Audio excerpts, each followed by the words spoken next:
Hi everyone, and welcome to a new episode of Days Podcast along with a new video. I want to thank you guys so much for liking, subscribing, viewing, watching, and listening. I truly appreciate it. We will be doing more content over time. Just bear with me as far as with exclusives on Patreon and Spotify.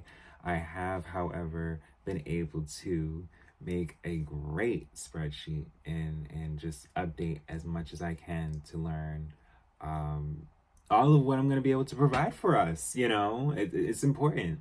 So, today we are going to talk about Jon B's debut album, Bonafide. Okay, this is a new artist we get to talk about.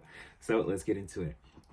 So Bonafide is the debut studio album by American singer Jon B. It was released on May 23rd, 1995 on the Epic Records subsidiary 550 Music. Wait a damn minute. May 23rd, 1995. 3 days before I turned one? Okay. I would have had more.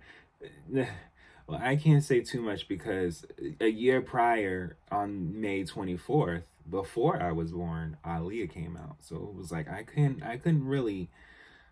I could embrace it maybe as a baby, but I couldn't really understand. But then again, no. When I was about 1.5, 2 years old, I remembered fully what You Want This, the music video, was looking like and everything. So, memory for kids back in my day in the 90s, and even kids now, they're not too far-fetched. It depends on how much you're able to see. Okay, so I want parents to know out there, if your child seems a bit smarter than what you would expect them to be, that's because there's more to expose. So make sure, be a parent, yeah, okay, and know that there's a lot that you have to teach. And of course, parents learn that over time. I ain't gonna tell nobody to be a parent. I'm not a parent yet. I'm fair, okay? But at the same time, I'm gonna say that when I do become one, I will learn just as much as I was learning back in the day, that receiving things damn near like a sponge is really real. Like, people really learn fast. Okay. The music here, let's see here. Wow, music. Oh wow. Okay. Sorry guys, I was looking at something totally different. So the album was the first recording released on Tracy Edmonds' record label Yab Yum Records, which 550 Music distributed. Okay, it includes the Grammy-nominated first single "Someone to Love" featuring Babyface. The song was originally featured on the soundtrack to the 1995 Will Smith and Martin Lawrence action comedy Bad Boys, which we will talk about too. I need y'all to know we talk about movies and TV and all types of stuff around here. I just want to make sure that I collectively give them all the best way I can. Also included is the second single, Pretty Girl, and the final single, Isn't It Scary? So yeah, as far as when this album was recorded, it was recorded May 1994, so literally within a year's time. Yeah, May 1994 to April 1995.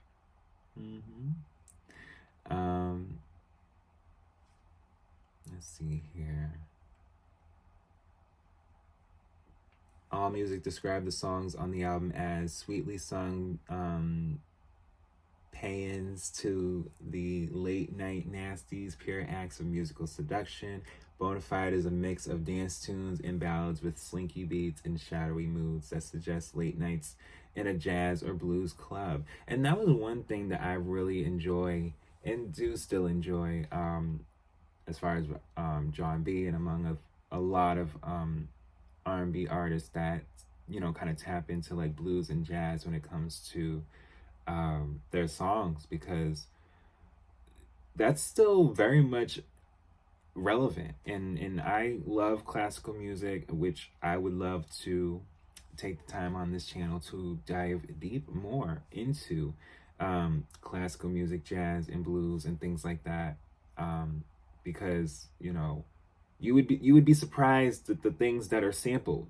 You'd be surprised that how some things sound so similar, but because there's a tone different from another, it's like, oh well, it's not the same. It's like, well, it does sound similar, and it's like it goes there. Yes. The sound of Bonafide is seductive enough, but Jon B's sexiest tool is his voice, which has the slurred quality of bedroom talk and still manages to swoop gracefully over melodic choruses. And I did research the fact that he is actually from Rhode Island, so he was actually my neighbor state-wise, because I live in Massachusetts. So it's like, for someone to be not even an hour or even 45 minutes away, just going off and doing this. But I'm, of course, going to Los Angeles and California and all that to kind of record it. But it's just like, you was right there. That's that, and it's cool. It's cool to know, like, when you kind of see artists, even for those that I may have talked about already, where they're from different, states, whether it's Florida, New York, or Atlanta, whatever the case may be, where you guys can be able to be like, oh well, they were they around from where I'm from. Like, oh yeah, you'd be surprised. Bonafide was a favorite of rapper Tupac Shakur. Okay, because us Geminis, when we love something, and then you got time to be releasing on Gemini season. One thing, and I will refer to a Gemini episode that I have already made where I talk about my sign.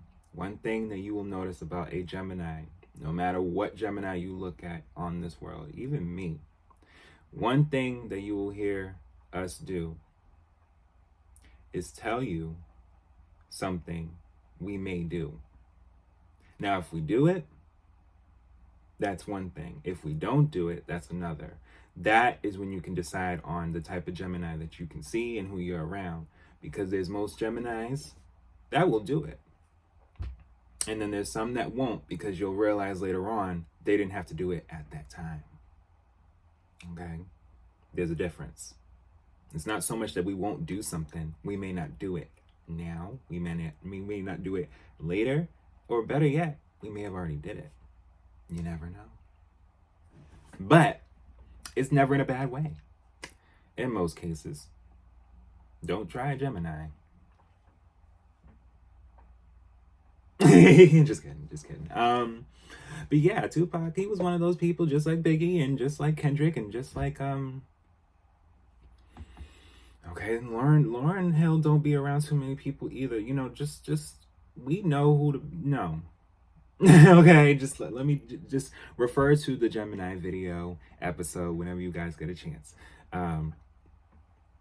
Jon B is strictly a Scorpio, so we will leave that for a Scorpio sense when you want to look at Jon B's commentary playlist, because I make playlists for every artist that I talk about and every topic. So if you're ever wanting to look at any artist that you feel that I have talked about, you'll notice a video of their sign. So that way you can be more in tune to the type of personality that they have as opposed to the music that they are giving us. So I always try to make sure it's very interesting. Hopefully I do. No, I do. The two met each other by way of a mutual friend on the set of Shakur's How Do You Want It? Okay, so wait a minute. Let me find out Jon B was in the building talking about how do you want it? Wait a minute. I did not know, which prompted them to work together. The end result was the collaboration Are You Still Down, which appeared on Jon B's following album, Cool Relax. Oh, and it's something. We will talk about that album too. Of course, that is very much acclaimed because, the song, They Don't Know, and of course, Are You Still Down? We need to talk about those. But this is where he started, okay? Bonafide peaked at number 79 on the US Billboard 200. By July 1985, the album had sold 58,000 copies. On August 1st, 1996, it was certified gold by the Recording Academy for shipments figures in excess of 500,000 copies. So within a year's time, it went gold, and honestly, that tends to happen too, unfortunately, whether it's R&B or even just for artists that are starting out.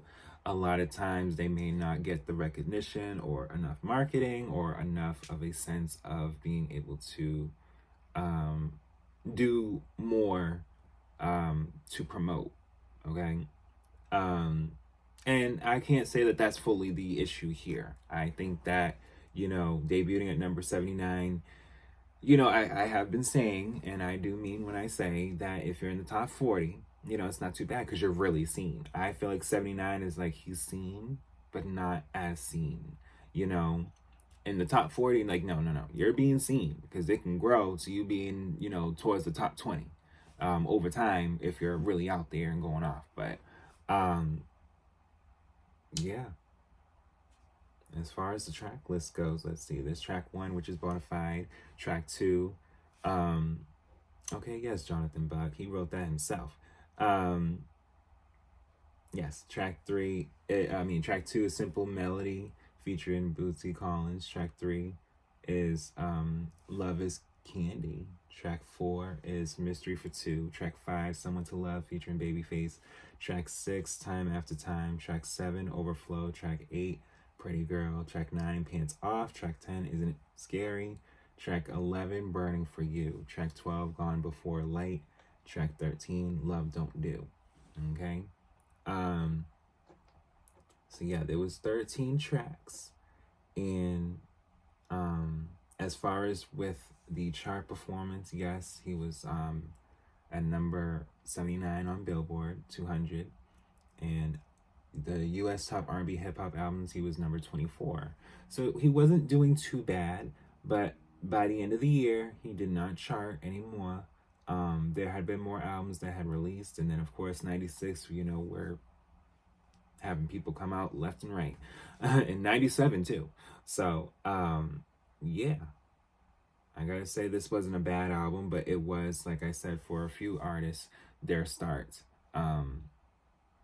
And where they were able to either do better by their second album or do worse, as opposed to if they were doing really well with their first album and may have not did as good by their second. It all depends. But I thank you guys so much for listening and watching, and I'll be back with more.